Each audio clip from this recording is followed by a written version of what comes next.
News చూస్తున్నాం. పాకిస్తాన్ ఆర్మీకి shock ఇచ్చింది బలూచిస్తాన్ ఫైటర్స్. పాకిస్తాన్ ఆర్మీ కాన్వేపై బలూచ్ ఫైటర్స్ మెరుపు దాడి చేశారు. బలూచ్ ఫైటర్స్ దాడిలో 5 పాకిస్తాన్ సైనికులు మృతి చెందినట్టు తెలుస్తుంది. ఇటు దక్షిణ బలూచిస్తాన్కి సంబంధించిన కెచ్ జిల్లాలో ఈ ఘటన చోటు చేసుకున్నట్టు తెలుస్తుంది. సో దీనికి సంబంధించిన విజువల్స్ని మనం చూడొచ్చు. ఒక్కసారి చూడండి. పాకిస్తాన్ ఆర్మీకి సంబంధించిన వెహికల్ ఒకటి వెళ్తున్న సమయంలో దాన్ని టార్గెట్ చేశారు బలూచిస్తాన్ లిబరేషన్ ఆర్మీ.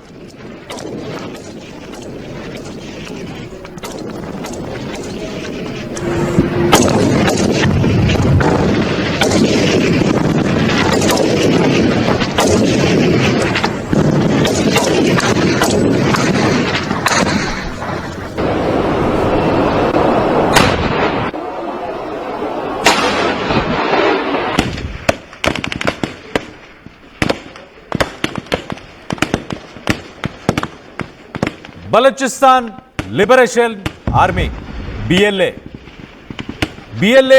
బలూచిస్తాన్ని ఒక సపరేట్ దేశంగా దాన్ని డిక్లేర్ చేయాలని చెప్పేసి చెప్పుకొస్తుంది. ఎందుకు అనంటే పాకిస్తాన్లో భూభాగమైన బలూచిస్తాన్ని ఎప్పుడు పాకిస్తాన్ ప్రభుత్వం పట్టించుకోలేదు.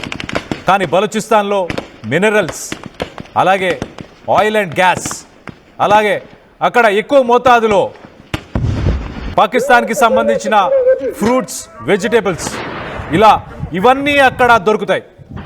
అక్కడ న్యాచురల్ రిసోర్సెస్ చాలా ఉన్నాయి. కానీ వాటన్నిటినీ పాకిస్తాన్ తన అవసరాల కోసం తీసుకుంటుంది. కానీ అక్కడ ప్రజల్ని పట్టించుకోవట్లేదు. అక్కడ ప్రజల్ని వదిలేసింది, గాలికి వదిలేసింది అని చెప్పేసి మొత్తానికైతే బలూచిస్తాన్ లిబరేషన్ ఆర్మీ అని చెప్పేసి బిఎల్ఏ అని చెప్పేసి ఒక లిబరేషన్ ఆర్మీ ఒకటి, రెబెలియన్ ఒకటి తయారైంది.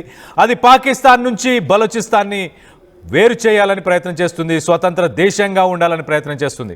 గతంలో కూడా మనం చూస్తాం పాకిస్తాన్ బలూచిస్తాన్ ఏరియాకు సంబంధించి ఒక ట్రైన్ని కూడా ఈ బలూచిస్తాన్ లిబరేషన్ ఆర్మీ హైజాక్ చేసింది. గతంలో కూడా హైజాక్ చేసి వాళ్ళు ప్రధానంగా పాకిస్తాన్ ఆర్మీని కొన్ని డిమాండ్లు పాకిస్తాన్ ప్రభుత్వం ముందు పెట్టే ప్రయత్నం చేసింది. సో మొత్తానికైతే ఇప్పుడు కూడా బలూచిస్తాన్ లిబరేషన్ ఆర్మీ పాకిస్తాన్కి సంబంధించిన ఆర్మీని టార్గెట్ చేస్తూ వాళ్ళ కాన్వేకి సంబంధించిన వెహికల్స్ పై దాడి చేసినట్టు తెలుస్తుంది. ఇది జహ్రీ అనే ఒక ఏరియా, గుజ్దార్ అనే ఒక జిల్లాకి సంబంధించిన ఏరియాలో ఈ ఘటన చోటు చేసుకుంది. మొత్తానికైతే పాకిస్తాన్ మిలిటరీ అలాగే పాకిస్తాన్ మీడియా కూడా దీనిపై ఒక స్టేట్మెంట్ ఇచ్చే ప్రయత్నం చేసింది. ఈ బలూచిస్తాన్ లిబరేషన్ ఆర్మీకి సంబంధించిన వాళ్ళందరినీ కూడా మిలిటెంట్స్గా పరిగణిస్తూ వాళ్ళందరినీ పట్టుకునే ప్రయత్నం చేస్తామని చెప్పేసి, వాళ్ళపై ఇన్సర్జెన్సీ దాడులు కూడా చేస్తామని చెప్పేసి పాకిస్తాన్ మిలిటరీ అయితే స్టేట్మెంట్స్ ఇచ్చింది. ఒక పక్కన human rights commission of Pakistan వాళ్ళు కూడా ఒక స్టేట్మెంట్స్ని రిలీజ్ చేశారు. ఇలాంటి అటాక్స్ జరిగినప్పుడు దీంట్లో సామాన్య ప్రజలు మనం ఫస్ట్ విజువల్లో చూడొచ్చు చాలా క్లియర్గా. ఆ వెహికల్ ఆగి ఉన్న ప్రాంతంలోనే అక్కడి నుంచి ఒక లారీ కూడా దాటుకొని వెళ్తుంది. ఆ వెహికల్ ఆగిన తర్వాత అక్కడి నుంచి ఒక లారీ వెళ్ళే ప్రయత్నం కూడా చేసింది. సో మొత్తం మీద అయితే చూడండి, ఆ విజువల్లో ఇప్పుడు కనిపిస్తుంది క్లియర్గా. ఇప్పుడు ఒక లారీ దాటుకొని వాళ్ళని వెళ్తుంది. సో ఈ అటాక్స్ జరిగిన సమయంలో కొంతమంది సివిలియన్స్ చనిపోయే అవకాశం ఉంటుంది, చనిపోయారు కూడా గతంలో అని చెప్పేసి హ్యూమన్ రైట్స్ కమిషన్ అయితే చెప్పుకొస్తుంది. కానీ మనం చూడాల్సింది ఏంటంటే ఈ మధ్యకాలంలో ఇటు బాలీవుడ్ యాక్టర్ సల్మాన్ ఖాన్ కూడా జాయ్ ఫోరం అని చెప్పేసి ఒక ఫోరంలో, అది రియాద్లో జరిగిన ఒక ఫోరం, ఆ ఫోరంలో ఆయన కూడా మాట్లాడుతూ బలూచిస్తాన్ని ఒక సపరేట్ దేశంగా ఆయన మాట్లాడారు. పాకిస్తాన్కి సంబంధం లేకుండా బలూచిస్తాన్ ఒక సపరేట్ కంట్రీ అని చెప్పేసి ఒక స్టేట్మెంట్ ఇచ్చారు. దానిపై ప్రస్తుతానికి సోషల్ మీడియాలో పెద్ద చర్చ జరుగుతుంది. సో మొత్తం మీద అయితే బలూచిస్తాన్ లిబరేషన్ ఆర్మీ పాకిస్తాన్ నుంచి విడిపోవాలనుకుంటుంది. దానికి తగ్గట్టే పాకిస్తాన్ ఆర్మీని, పాకిస్తాన్కి సంబంధించిన ఫోర్సెస్ని తరిమి కొడుతున్నారు. వాళ్ళ ఏరియాకు వచ్చిన ఆ చెక్ పోస్ట్కి వచ్చినా కానీ ఎక్కడ కనిపించినా వాళ్ళపై దాడులు చేస్తున్నారు. బలూచిస్తాన్ పాకిస్తాన్ భూభాగంలో దాదాపు 40% ఉంటుంది. అలాంటి బలూచిస్తాన్ ఆర్థికంగా, సామాజికంగా అన్ని రకాలుగా వెనుకబడి ఉంది. దశాబ్దాలు గడుస్తున్న పాకిస్తాన్కి సంబంధించిన గవర్నమెంట్ బలూచిస్తాన్ని ఎప్పుడు పట్టించుకోలేదన్న ఉద్దేశంతో బలూచిస్తాన్ లిబరేషన్ ఆర్మీ అయితే పనిచేస్తుంది. ఖచ్చితంగా మేము బలూచిస్తాన్ని ఒక సపరేట్ దేశంగా చూడాలనుకుంటున్నాం అండ్ చూస్తాం అన్న ఉద్దేశంతోనే ఒక ఆర్మీ ఒక రెబెలియన్ అయితే తయారైంది. పాకిస్తాన్కి ఒక తలనొప్పిలా మారింది. ఆర్థికంగా అన్ని రకాలుగా పాకిస్తాన్ వెనుకబడి ఉన్న సమయంలో ఇప్పుడు బలూచిస్తాన్ లిబరేషన్ ఆర్మీ అలాగే టీటీపీ తాలిబీ తెహ్రీకి పాకిస్తాన్ ఇటు టీటీపీ ఇటు బిఎల్ఏ వీళ్ళందరూ కూడా పాకిస్తాన్ ఆర్మీకి ఊపిరాడనివ్వట్లేదు. ఒక రకంగా ఉక్కిరి బిక్కిరి చేస్తున్నారు. ఇటు ఐఎంఎఫ్ నుంచి తీసుకున్న లోన్ $7 బిలియన్ సంబంధించిన లోన్ ఏదైతే ఉందో ఆ లోన్తోని డిఫెన్స్కి సంబంధించి ఇన్వెస్ట్మెంట్ చేస్తుంది పాకిస్తాన్ ఆర్మీ పాకిస్తాన్ ప్రభుత్వం. సో వెపన్స్ని కొనుగోలు చేసే ప్రయత్నం చేస్తున్నారు. ఇటు బలూచిస్తాన్కి సంబంధించిన లిబరేషన్ ఆర్మీని మట్టు పెట్టాలని అలాగే ఇటు ఆఫ్ఘనిస్తాన్కి సంబంధించిన వాళ్ళని కూడా వెళ్ళగొట్టే ప్రయత్నం చేస్తున్నారు. అలాగే ఎప్పటికప్పుడు ఇండియాతో కూడా యుద్ధానికి సిద్ధం అంటున్నారు. సో మొత్తానికైతే న్యూక్లియర్ వార్ హెడ్స్ ఉన్నాయి మా దగ్గర. మాతో పాటు సగం ప్రపంచంలో సగం దేశాలను కూడా మాతో పాటు తీసుకెళ్ళిపోతామని చెప్పేసి చెప్పుకొస్తున్నారు. ఒక రకంగా ఇటు మనం చూస్తే కనుక బలూచిస్తాన్లో ఎక్కువ శాతం ఉన్న ప్రజలు వాళ్ళు ఇటు ఇరాన్ అలాగే ఇటు పర్షియాకి సంబంధించిన వాళ్ళుగా కనిపిస్తుంటారు. కొంత డిఫరెంట్గా కనిపిస్తారు. వాళ్ళందరినీ కూడా పాకిస్తాన్కి సంబంధించిన ప్రజలు అక్కడ గవర్నమెంట్ అఫీషియల్స్ కానీ ప్రజలు కానీ వీళ్ళందరూ కూడా ఒక చిన్న చూపు చూస్తుంటారు. సో మొత్తం మీద బలూచిస్తాన్కి సంబంధించిన ప్రజలని ఎప్పుడు చిన్న చూపే చూశారు అన్న ఉద్దేశంతో బలూచిస్తాన్ ఒక సపరేట్ దేశంగా మారాలని ప్రయత్నిస్తుంది.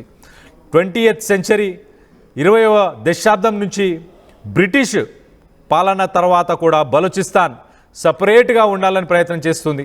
అప్పటి నుంచి ఇప్పటిదాకా ప్రయత్నం చేస్తూనే ఉంది. 1947లో బలూచిస్తాన్ని పాకిస్తాన్లో కలిపారు. 47లో పాకిస్తాన్లో కలిపిన తర్వాత ప్రధానంగా వీళ్ళు డిమాండ్ చేశారు. అప్పుడు కూడా మా ప్రజల్ని మేము పాలించుకుంటాం, మా ఏరియాలో ఎన్నో న్యాచురల్ రిసోర్సెస్ ఉన్నాయి, మాకంటూ కట్టుబాట్లు ఉన్నాయి, మమ్మల్ని మేము పాలించుకుంటామని చెప్పినా కూడా పాకిస్తాన్లో కలిపేసింది బ్రిటిష్.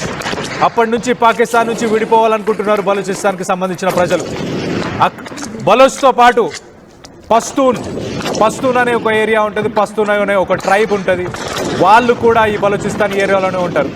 ఇటు ఇరాన్కి సంబంధించిన ఇన్ఫ్లుయెన్స్, ఇరాన్కి సంబంధించిన కట్టుబాట్లు కూడా ఉంటాయి. సో ఈ బలూచిస్తాన్కి సంబంధించిన ఆర్మీ వీలైతే పాకిస్తాన్ ఆర్మీని తరిమి కొట్టాలని ప్రయత్నం చేస్తున్నారు, పాకిస్తాన్ నుంచి విడిపోవాలని ప్రయత్నం చేస్తున్నారు, పాకిస్తాన్కి చుక్కలు చూపిస్తున్నారు ఇటు బలూచిస్తాన్ లిబరేషన్ ఆర్మీ అలాగే టీటీపీ తాలిబానీ తెహ్రీకి పాకిస్తాన్ వీళ్ళు ఇటు వాళ్ళు అలాగే పాకిస్తాన్ ఆక్యుపైడ్ కాశ్మీర్లో ఉన్న ప్రజలు కూడా ఎవరు సంతోషంగా లేరు. ఇవాళ పొద్దున్నే మనం మాట్లాడుకున్నాం. పాకిస్తాన్లో ప్రస్తుతం కిలో టమాటా 700 రూపాయలు, 700 రూపాయల నుంచి 1000 రూపాయల దాకా అక్కడ ధర పలుకుతుందంటే అర్థం చేసుకోండి.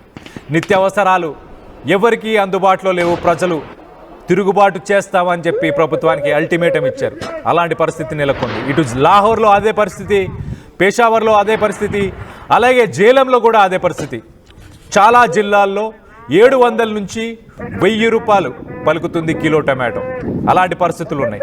ఆర్థికంగా ఇటు ఇంటర్నేషనల్ మానిటరీ ఫండ్ నుంచి $7 బిలియన్ డబ్బులు తెచ్చుకున్న పాకిస్తాన్ IMF నుంచి $7 బిలియన్ తెచ్చుకున్న తర్వాత కూడా ఇప్పుడు ప్రజలకి నిత్యావసరాలను కూడా అందించలేని పరిస్థితి ఉంది. మౌలిక వసతులు కూడా కల్పించలేని పరిస్థితిలో పాకిస్తాన్ ఉందని చెప్పేసి ఇప్పుడైతే పాకిస్తాన్ ప్రజలు తిరుగుబాటు చేస్తాము, ఈ ప్రభుత్వాన్ని కూలగొడతాము అని చెప్పేసి ప్రభుత్వానికి అయితే ఒక అల్టిమేటంని జారీ చేసిన సమయంలో ఇటు బలూచిస్తాన్ కూడా ఏమాత్రం తగ్గట్లేదు.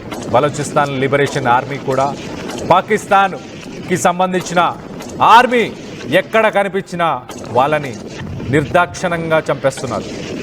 మా ఏరియాలోకే రావద్దు, మా దగ్గర కనిపించకూడదు, ఇదొక స్వతంత్ర దేశం అని బలూచిస్తాన్కి సంబంధించిన లిబరేషన్ ఆర్మీ పాకిస్తాన్కి వార్నింగ్స్ ఇస్తుంది, పాకిస్తాన్ ఆర్మీకి వార్నింగ్స్ ఇస్తుంది. ఎప్పటికప్పుడు మొత్తానికైతే పాకిస్తాన్కి చుక్కలు చూపిస్తుంది.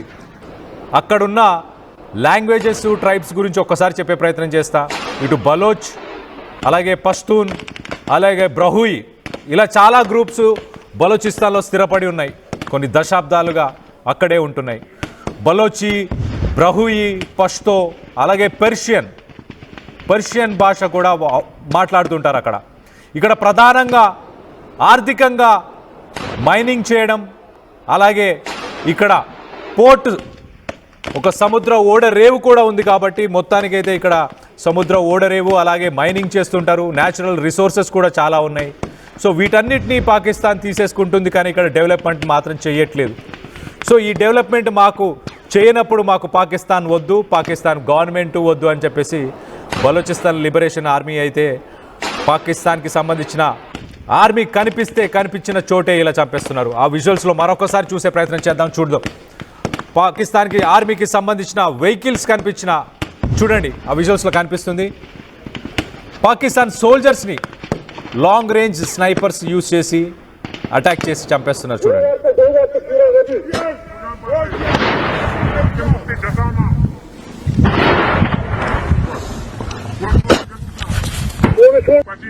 Oh, wow.